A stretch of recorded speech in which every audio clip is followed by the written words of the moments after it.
સુરત શહેરમાં આરટીઆઈની અરજી કરી રૂપિયા માંગણી કરવા મામલે આરટીઆઈ એક્ટિવિસ્ટ સામે ધારાસભ્યની અરજી બાદ પોલીસે ગુનો નોંધી કાયદેસરની કાર્યવાહી હાથ ધરી હતી। સુરતના લાલગેટ પોલીસ મથકમાં ખંડણી અને સહિત છેડતીની બે અલગ અલગ ફરિયાદો દાખલ કરી પોલીસ દ્વારા બે આરોપીઓની ધરપકડ કરવામાં આવી છે। પાલિકાના સેન્ટ્રલ ઝોનમાં ફરજ બજાવતી મહિલા કર્મીએ કથિત પત્રકાર અને આરટીઆઈ એક્ટિવિસ્ટ સામે છેડતી તેમજ ખંડણીની ફરિયાદ આપતા આરોપીની ધરપકડ કરી હતી, જ્યારે અન્ય એક કેસમાં દુકાનદાર પાસેથી ₹50,000ની ખંડણી વસૂલવાના ગુનામાં અન્ય એકની ધરપકડ કરી હતી। જે બંને આરોપીઓને સાથે રાખી પોલીસે સેન્ટ્રલ ઝોન કચેરીમાં અધિકારીઓ સમક્ષ લઈ જઈ માફી પણ મંગાવી હતી। એટલું જ નહીં પરંતુ ઘટનાનું રિકન્સ્ટ્રક્શન કરી કાયદાનો પાઠ ભણાવ્યો હતો। સુરતના નાના મોટા બાંધકામ કરતા લોકો પાસેથી બાંધકામ તોડાવી દેવાની ધમકી આપી રૂપિયા પડાવવામાં આવી રહ્યા હોવાની વ્યાપક ફરિયાદ ઉઠી હતી। હાલ જ પૂર્વ વિધાનસભાના ધારાસભ્ય અરવિંદ રાણાએ પણ આ મામલે રાજ્યના મુખ્યમંત્રી ભૂપેન્દ્ર પટેલને પત્ર લખી રજૂઆત કરી હતી, જે રજૂઆતના પગલે સુરત પોલીસ કમિશનર દ્વારા આવા તત્વો વિરુદ્ધ લાલ આંખ કરી કડક કાર્યવાહીના આદેશ શહેર પોલીસને આપ્યા છે।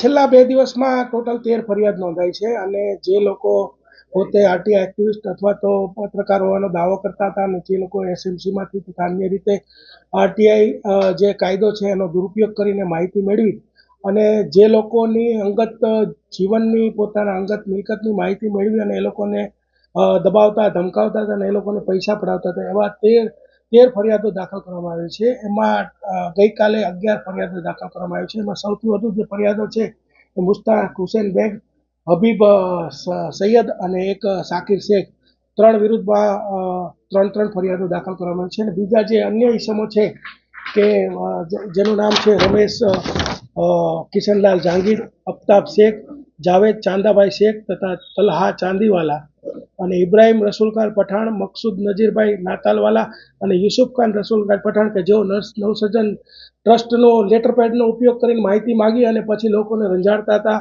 અને એમને અપમાનિત દિશામાં મૂકતા હતા। તો આ લોકોને ખૂબ હેરાન પરેશાન કરતા હતા। એ લોકો જ્યારે અમારી પાસે આવ્યા ત્યારે એ લોકો બિચારા રોવા જેવા થઈ ગયેલા હતા। આનું ઇતિહાસમાં વાત કરું તો થોડાક સમય પહેલાં આપણા માન્ય ધારાસભ્ય શ્રી અરવિંદ રાણા સાહેબે આ લોકો વિરુદ્ધમાં એક લેખિત ફરિયાદ આપેલી। ત્યારબાદ તેઓ અરવિંદ રાણા સાહેબ વિરુદ્ધમાં પણ ઉટપટાંગ બધી વાતો છાપવા માંડ્યા અને ત્યારબાદ એમણે સંકલનની બેઠકમાં રજૂઆત કરવામાં આવી। ત્યારબાદ આ તપાસ જે છે એ ચાલુ કરવામાં આવી છે અને અત્યાર સુધીમાં ટોટલ 2 દિવસમાં 13 ફરિયાદો દાખલ કરવામાં આવેલ છે। સર, કઈ રીતે ટાર્ગેટ કરતા હતા? આ લોકો એ રીતે ટાર્ગેટ કરતા હતા કે જે કચેરી હોય છે એની આજુબાજુ બેસી રહેતા હતા અને કચેરીઓના અંદરના જે કર્મચારીઓના વિખવાદો છે એનો એ લાભ લેતા હતા અને એકબીજાની વિરુદ્ધમાં માહિતીઓ એકત્ર કરતા હતા અને ત્યારબાદ એની આરટીઆઈ કરતા હતા અને ત્યારબાદ તેને રૂબરૂ મળીને અથવા તો બીજા લોકો દ્વારા એને દબાવતા હતા અને પછીથી એ લોકો એની પાસેથી ખંડણી વસૂલ કરતા હતા। સર, આ પ્રકરણમાં એસએમસીની એક મહિલા અધિકારી પણ સામેલ છે। અત્યારે એક ફરિયાદ જે અમને મળી છે એમાં એસએમસીમાં જે મહિલા કર્મચારી છે જેમનું નામ રૂબીનાબેન છે, એમના ભાઈ છે મુસ્તાક હુસેન બેગ કે રૂબીનાબેન અત્યારે જેમને પ્રારંભિક હકીકત મળી છે એ મુજબ રૂબીનાબેન જે નકશાઓ છે એ એમને તાત્કાલિક મળી જાય ને એ સાંજે ભાઈ મુસ્તાક બેગને આપી દેતા અને ત્યારબાદ તેઓ આ માહિતી કાયદાનો દુરુપયોગ કરતા હતા। કેટલી ખંડણી વસૂલતા હતા? ખંડણીમાં જે ફરિયાદો નોંધાય છે એમાં અલગ અલગ આંકડાઓ અમને મળે છે। એમાં એકાદમાં 50,000, કોઈમાં 12,000, કોઈમાં 50,000, પછી 50,000 એક જે ફરિયાદ છે એમાં જે નવસર્જન ટ્રસ્ટના યુસુફ રસુલખાન પઠાણ છે એમણે તો 6,50,000 ખંડણી વસૂલ કરી છે। સર, આ જે મેપ છે એ આપી દેવું કેટલું ખતરનાક હોઈ શકે? મેપ આપી દેવું ખૂબ ખતરનાક છે, કારણ કે કોઈ પણ વ્યક્તિના ઘરનો મેપ છે એ વ્યક્તિના ઘરના બારી ક્યાં આવેલી છે, બારણું ક્યાં આવેલું છે, ક્યાંથી પ્રવેશી શકાય, ક્યાંથી બહાર નીકળી શકાય એનું ખબર પડે છે। તાજેતરમાં જ સૈફ અલી ખાનના ઘરમાં પણ હુમલો થયેલો, તો આવા કોઈ પણ વ્યક્તિના જો પર્સનલ મેપ આપી દેવામાં આવે તો એના ઘરમાં ચોરી થઈ શકે, એના ઘરમાં લૂંટ થઈ શકે, એના ઘરમાં એનો મર્ડરનો પ્લાન પણ થઈ શકે। તે ખૂબ જ આપણા જીવનની સાથે જોડાયેલી જોખમી બાબત છે। એટલે એસએમસીના કર્મચારીઓને પણ અમારી તાકીદ છે કે ભાઈ ખોટી કોઈ પણ થર્ડ પાર્ટીની જે માહિતી છે તે થર્ડ પાર્ટીના પૂછ્યા વગર કે એનું નિવેદન લીધા વગર ન આપવું જોઈએ। સર, જે મહિલા અધિકારી સહિત અન્ય એસએમસીના અધિકારી છે એમની સામે શું કાર્યવાહી? અત્યારે તપાસની અંદર ફરિયાદો દાખલ છે, ત્યારબાદ વિવિધ નિવેદનો લેવામાં આવશે, કર્મચારીઓના નિવેદનો પણ લેવામાં આવશે, કોલ ડિટેલ્સ મંગાવવામાં આવશે।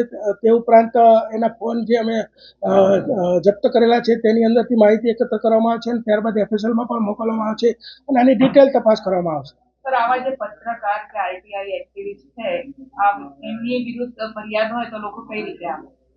લોકોને મારી અપીલ છે કે કોઈ પણ વ્યક્તિ આરટીઆઈ એક્ટિવિસ્ટ બની શકે, પત્રકાર બની શકે, એમાં કોઈને વાંધો વિરોધ ન હોઈ શકે, પરંતુ જે પ્રવર્તમાન સમાચાર છે એ સમાચારને એને છાપવાના હોય છે. માની લો કે આરટીઆઈની કોઈ પણ માહિતી એને માગી હોય તો માગીને એ માહિતીને એને ઉપરી અધિકારી કે સરકારને એને લેખિતમાં જાણ કરી શકે, નહીં કે કોઈ વ્યક્તિનો કોન્ટેક્ટ કરી શકે કે કોઈની પાસે નાણાંની માગણી કરી શકે કે પોતાના સમાનને જોખમમાં મૂકે એવી કોઈ કાર્યવાહી કોઈ પણ વ્યક્તિ કરી શકે નહીં. જો આવું કોઈ પણ કૃત્ય કરતા હોય તો પોલીસનો સંપર્ક કરશો, પોલીસ તમને ખૂબ મદદ કરશે, તરત તમારી એફઆઈઆર દાખલ કરશે અને તમને છેલ્લે સુધી તમારી સાથે રહેશે.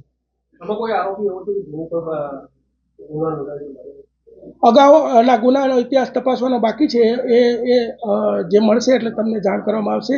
અને એમાં એક તો ગંભીર ફરિયાદ છે કે જે પહેલી અમે દાખલ કરી શાકિર શેખ વિરુદ્ધમાં.